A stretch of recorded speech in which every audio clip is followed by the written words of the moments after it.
Bismillahirrahmanirrahim. Assalamualaikum warahmatullahi wabarakatuh. Halo semuanya. Perkenalkan, nama aku Ridwan Anuga Susanto. Aku bisa dipanggil dengan nama Ridwan dengan NRP 2530200025. Aku berasal dari jurusan Teknik Prodi Teknologi Pangan kelas A. Pada video pembelajaran hari ini, aku akan membahas materi yang sangat penting bagi seluruh warga Indonesia, yaitu Pancasila. Tidak hanya sebagai dasar negara, Pancasila juga merupakan pedoman moral, sumber nilai, dan juga identitas bangsa. Dalam video ini, kita akan membahas sejarah lahirnya Pancasila, makna setiap Pancasila, serta penerapannya dalam kehidupan sehari-hari. Yang pertama yang aku bahas adalah latar belakang dan sejarah Pancasila. Pancasila tidak lahir begitu saja. Ia merupakan hasil pemikiran panjang para pendiri bangsa yang ingin menemukan dasar negara yang mampu mempersatukan seluruh rakyat Indonesia dari Sabang sampai Merauke. Pada tanggal 1 Juni 1945, Insinyur Soekarno memperkenalkan konsep Pancasila dalam sidang BPU PKI. Beliau mengusulkan 5 dasar negara yang kemudian menjadi fondasi awal. Setelah melalui proses panjang, termasuk rumusan pada tanggal 22 Juni 1945 yang dikenal dengan Piagam Jakarta, akhirnya Pancasila disahkan secara resmi pada 18 Agustus 1945 dalam pembukaan UUD 1945 oleh Panitia Persiapan Kemerdekaan Indonesia atau yang bisa kita sebut dengan PPKI. Sejak saat itu, Pancasila menjadi dasar negara, pandangan hidup bangsa, serta ideologi yang mempersatukan keberagaman masyarakat Indonesia. Selanjutnya yang akan saya jelaskan adalah arti dan makna 5 sila yang terdapat dalam Pancasila. Yang pertama ada sila pertama, yaitu ketuhanan yang Maha Esa. Sila pertama menegaskan bahwa bangsa Indonesia mengakui keberadaan Tuhan dan menjunjung tinggi nilai keagamaan. Bukan hanya soal beribadah, tetapi juga tentang menghargai perbedaan keyakinan, saling toleransi, dan menjaga kerukunan antar umat beragama. Contoh sikap penerapan dari sila pertama antara lain adalah: yang pertama, tidak memaksakan agama kepada orang lain; yang kedua, menghormati teman yang berbeda agama dan keyakinan; dan yang terakhir adalah hidup rukun tanpa diskriminasi. Selanjutnya ada sila kedua, yaitu kemanusiaan yang adil dan beradab. Sila kedua berbicara tentang penghormatan terhadap martabat manusia. Setiap orang berhak diperlakukan dengan adil tanpa memandang suku, agama, ras, budaya, status sosial, dan juga gender. Contoh penerapan sikap sila kedua dalam kehidupan sehari-hari adalah: yang pertama, tidak melakukan bullying; yang kedua, membantu sesama manusia yang membutuhkan dan saling membantu satu sama lain; dan yang terakhir adalah menghargai pendapat orang lain. Selanjutnya ada sila ketiga, yaitu persatuan Indonesia. Sila ini mengingatkan bahwa Indonesia adalah negara yang sangat beragam namun tetap satu kesatuan. Persatuan merupakan kekuatan terbesar bangsa.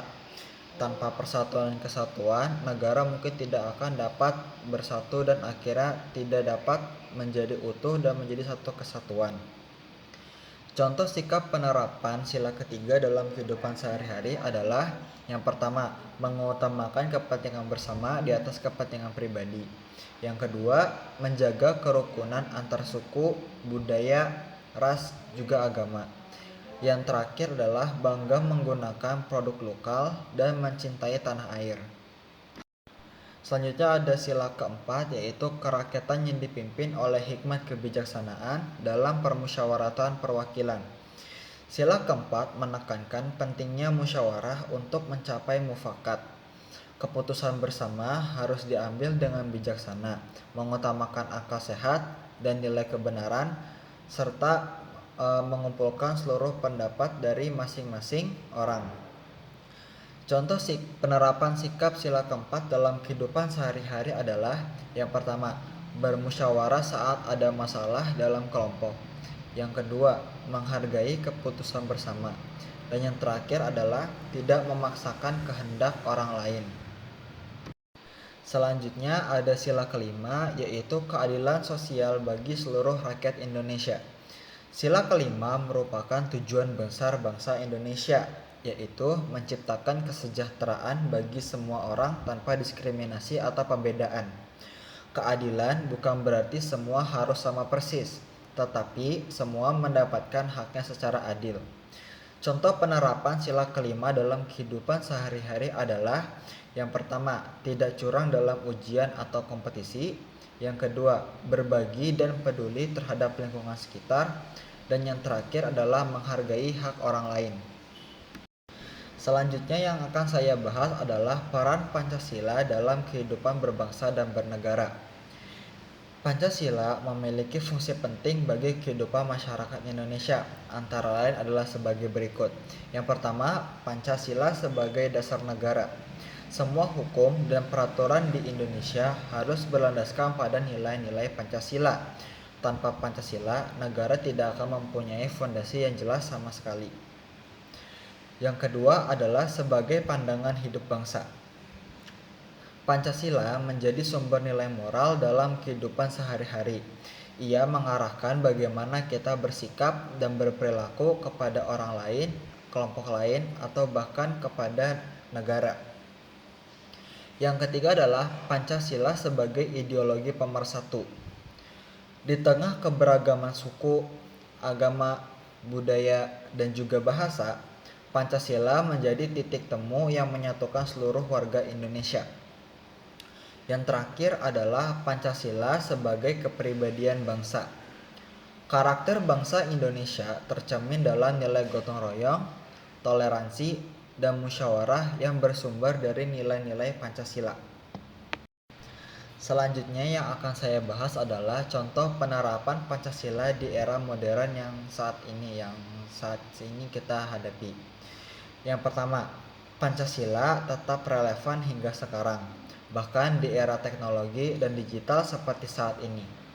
Di media sosial, kita bisa menerapkan sila kedua dan kelima dengan tidak menyebarkan hoaks, tidak melakukan hate speech, serta menghargai privasi dan pendapat orang lain.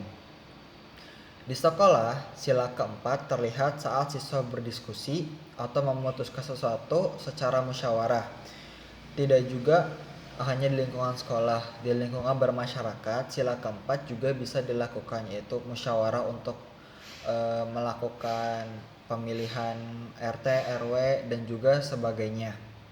Di lingkungan masyarakat, sila ketiga tercermin dari semangat gotong royong, terutama saat menghadapi bencana atau kegiatan sosial lainnya yang dilakukan secara bersama-sama.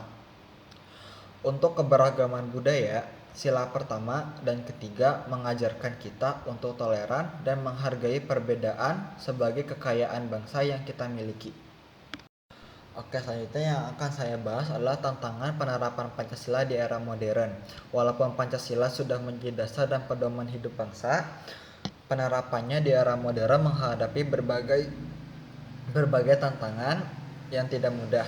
Perkembangan teknologi, globalisasi, dan perubahan sosial membuat nilai-nilai Pancasila perlu dikuatkan. Tantangan yang pertama adalah arus informasi yang terlalu cepat, seperti melalui media sosial, hoax, dan ujaran kebencian. Yang kedua adalah pengaruh budaya asing. Globalisasi membuat budaya luar masuk dengan sangat bebas dan bisa mempengaruhi Pancasila. Yang ketiga ada kurangnya kesadaran sosial. Masih ada ketimpangan sosial dan ekonomi yang terjadi di masyarakat, misalnya kayak pendidikan dan kesehatan yang belum merata, yang menjadi tantangan besar untuk menerapkan sila keadilan sosial. Baik semuanya, mungkin itu saja penjelasan saya di video ini mengenai Pancasila sebagai dasar negara, ideologi bangsa, pedoman moral, dan juga tantangan-tantangan yang dihadapi dalam Pancasila ini dalam kehidupan sehari-hari. Semoga selama menonton video ini kita semua semakin memahami pentingnya mengamalkan nilai-nilai Pancasila dalam setiap aspek kehidupan yang kita jalani ini. Sekian dari saya, mohon maaf bila ada kesalahan kata ataupun perbuatan. Wabillahi taufiq wal hidayah. Wassalamualaikum warahmatullahi wabarakatuh. Selamat jumpa semuanya. Terima kasih sudah menonton.